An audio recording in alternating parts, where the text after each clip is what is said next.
Mula Luzon, Visayas at Mindanao, laging una ka sa mga balita at impormasyon sa mas pinalakas na unang balita.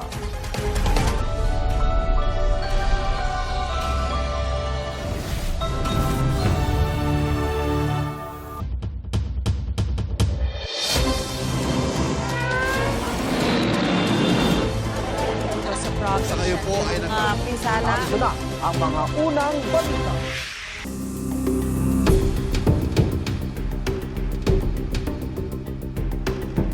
Nagpresenta ng kanilang oral arguments ang prosecution at defense team ni Vice President Sara Duterte kaugnay sa pagsumpina sa tax records ng bise at mister na si Attorney Man Scarpio para magamit na ebidensya sa article of impeachment na may kinalaman sa hindi umano maipaliwanag na yaman ng bise. Ang desisyon dito ng Senator Judges sa Lunes daw isa sa pinal ay kay Presiding Officer Cheese Escudero. May unang balita si Sandra Aguinaldo.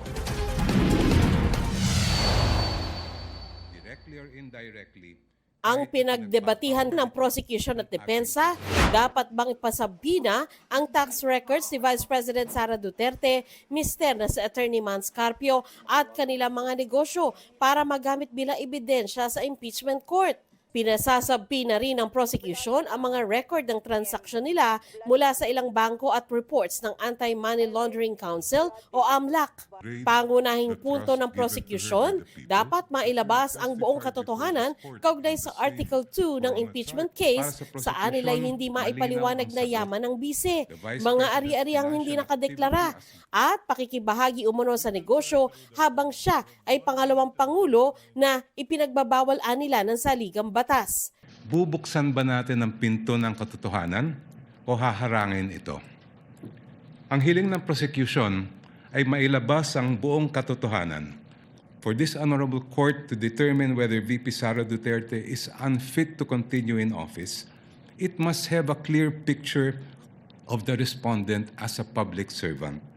Kailangan makita ng publiko at ng mga senator judge ang tunay na kulay ng vice-presidente at larawan ng kanyang buong pagkatao bilang isang lingkod bayan.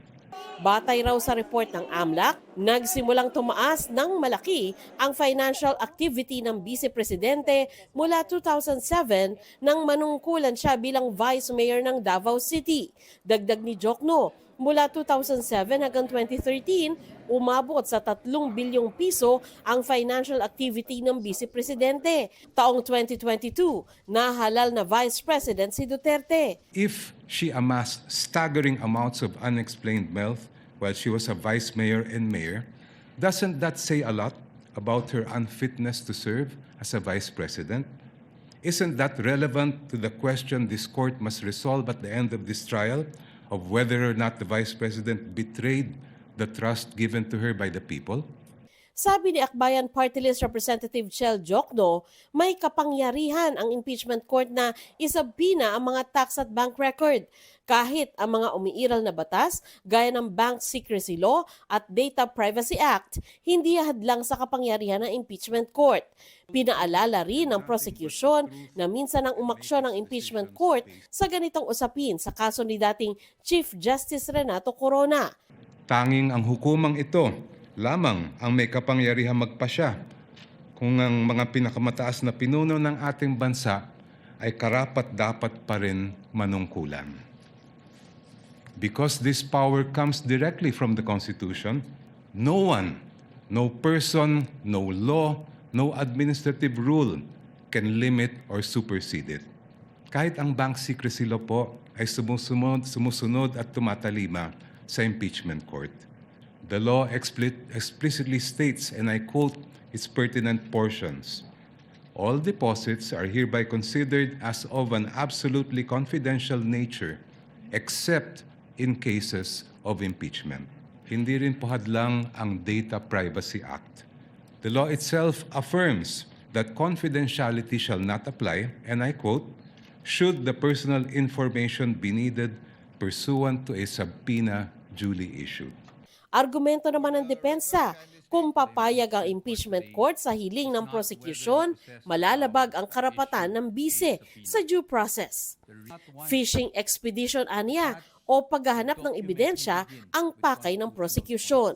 When a subpoena becomes oppressive, when it is unreasonable, and when it is merely issued for the very purpose that there is a hope that somewhere, somehow, something incriminating will come out, it ceases to be an instrument of justice.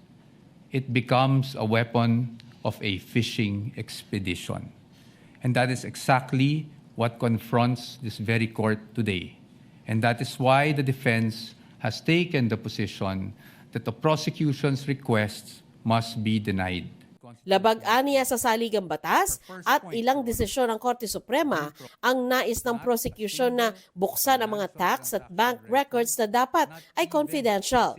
Dagdag niya, labag din ito sa Anti-Money Laundering Act, Tax Code, Law on Secrecy of Bank Deposits at iba pa. Let's look at the tax code.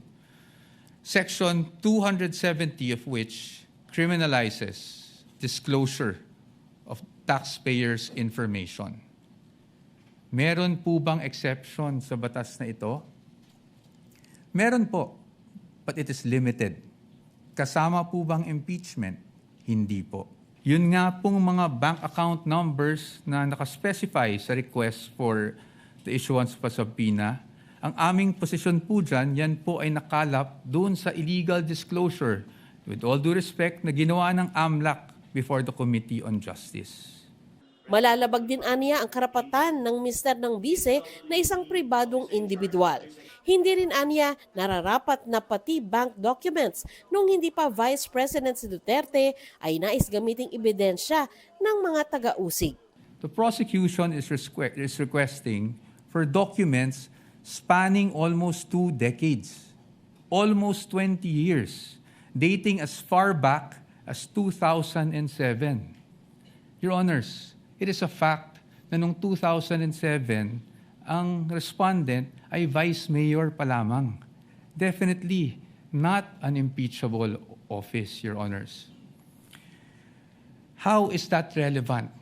It is the position of the defense that it is not. In fact, what that is an unlimited search throughout a person's financial history. Matapos ilatag ang kanilang mga argumento, nagkaroon din ng pagkakataon ang magkabilang panig na sagutin ang punto ng isa't isa sa pag-asang makumbinsi ang mga senator judge.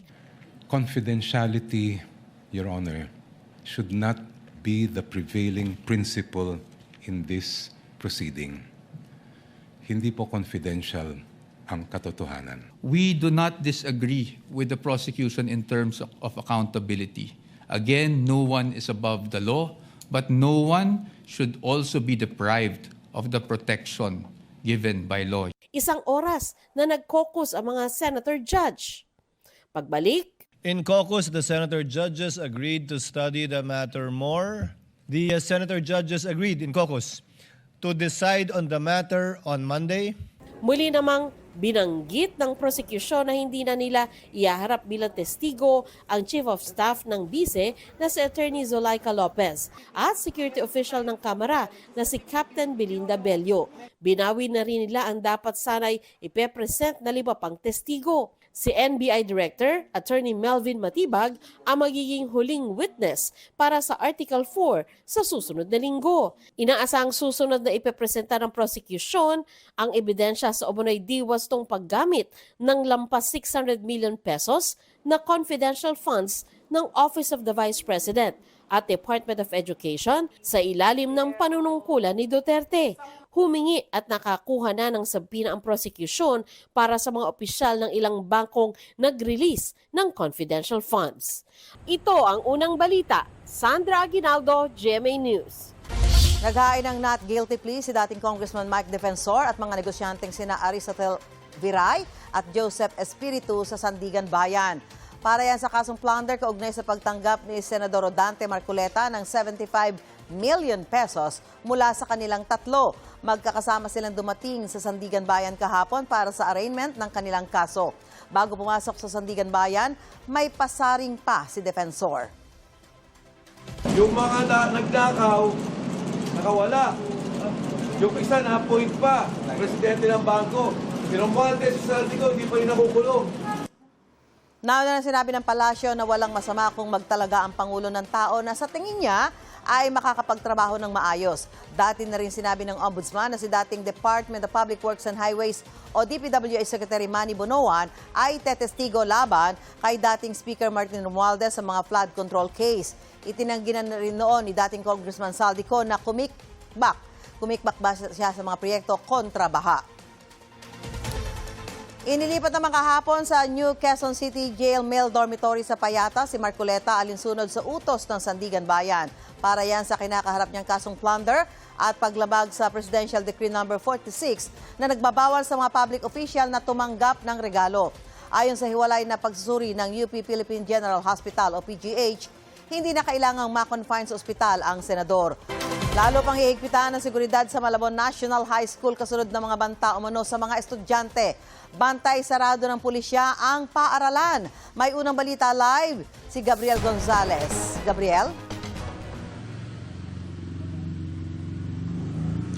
Susan, kasunod ng naiulat na banta ng karahasan sa mga estudyante, suspendido muna ang face-to-face classes sa Malabon Elementary School at Malabon National High School ngayong araw. Asynchronous mode of learning ang gagawin muna pero hindi muna academic lessons ang ituturo sa mga bata, kundi yung tinatawag nilang social-emotional learning activity. Lain nitong maituro sa mga estudyante na maging kalmado, sumunod sa safety at security protocols ng paaralan sakaling may anumang banta at humingi ng tulong.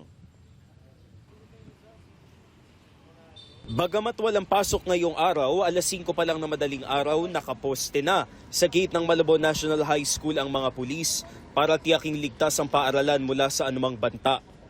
Bahagi ito ng mas maigpit na seguridad sa paaralan, kasunod ng banta sa mga mag-aaral ng MES at MNHS kahapon. Sa kumalat na screenshot online, sinabi ng nagpost na may pangalang Bella ASX na target nilang patayin ang mga mag-aaral mula grade 1 hanggang grade 12. Dahil dito, agad pinauwi ang mga estudyante. Nagtungo sa paaralan ng mga tauhan at opisyal ng Malabon City Police para matiyak ang seguridad ng mga estudyante, guro at staff. Nagpulong din ang pulisya at mga opisyal ng MNHS para pag-usapan ng mga pagbabago sa security protocols. Lumabas sa investigasyon ng Northern Police District na peke ang naturang banta. Gayunman, ayon sa mga guard ng paaralan, peke man o hindi ang banta, lalong pinahigpit ang pagche-check sa mga bag ng mga estudyante gamit ang metal detectors. Ang mga lalaking estudyante rin daw ay ipinatataas ang pantalon para makita kung may nakasuksok na anumang ipinagbabawal. 2 lamang ang maaaring pasukan ng mga estudyante tuwing umaga.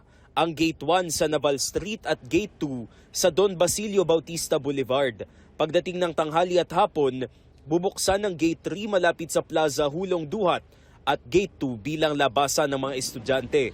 Batay sa pahayag ng lokal na pamahalaan ng Malabon, ang anumang banta sa kaligtasan ay kanilang sineseryoso. Hinihikayat din ng publiko na iwasang magpakalat ng hindi beripikadong impormasyon online.